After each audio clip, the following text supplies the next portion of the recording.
Nauwi sa trahedyang dapat sana'y masayang bakasyon ng isang pamilya, lumubog ang sinasakyan nilang bangka sa Pampanga River kahapon. Natagpuang patay ang isa sa 5 nawawala. Patuloy naman ang search and rescue operations para sa 4 pang nawawala. Ang 2 nakaligtas sa trahedya, labis ang pag-aalala para sa kanilang mga nawawalang kasama. Mula sa San Luis, Pampanga, may ulat on the spot si June Veneracion. June? Paris, bandang alas 7:30 kaninang umaga nang makuha mula sa ilalim ng ilog dito sa Lawigan ng Pampanga si Alvin Flores, kasama ito nung 7 nakasakay sa bangka kahapon na biglang lumubog sa kasagsagan ng napakalakas na ulan. Napakabiglaan daw ng ulan nangyari dito sa may ilog nito sa may San Luis, Pampanga, bandang alas 3 ng hapon kahapon. Kaya biglang lumubog yung kanilang sinasakyang bangka. Initially, nakaligtas yung 2 sakay sa mga bangka na yon at kanina nga umaga isa ang na-retrieve na katawan. So meron pa tayong mga 4 na pinaghahanap. Ito ay sina Rhea Guevara at ang kanyang anak na si Aldre Guevara, 2 pamangkin na sina Jovelyn Guevara at Nigel Lucero. Hanggang sa mga sandaling ito ay patuloy yung search and rescue operation dito sa may ilog na ito dahil umaasa pa ang mga rescuer na baka sakaling may makuha pang buhay dito sa area na ito. Pero ang crucial na oras na kanilang inaantabayanan, mamayang hapon mga alas 3 between 3 p.m. and 5 p.m. Kasi mga 24 hours na daw yan simula nung nangyari yung insidente. At ang tendency ng katawan ng isang tao kapag lumubog ng gano'n na katagal na oras, mga 24 hours, ay may tendency itong lulutang. Kaya naman tuloy-tuloy pa rin yung search and rescue operation dito.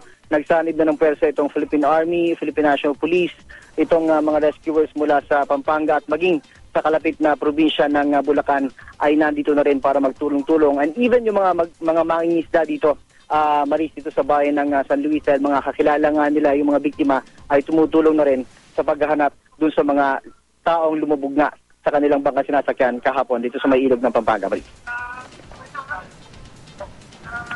June? Yeah, Maris, go ahead, sorry. Oo, June, kumusta yung lagay ng panahon nung nangyari yung insidenteng yan? Yung nangyari yung insidente na yun, Maris, 3 ng hapon, napakabiglaan daw napakabigla nung napakalakas na buhos ng ulan dito sa area na ito. Kaya nagulat din even yung isang pamilya nga yung nakasakay sa bangka dahil balak nga nila ay tumawid sa kabilang ilog para mag-swimming, pero bigla nga inabutan sila ng napakalakas na buhos ng ulan.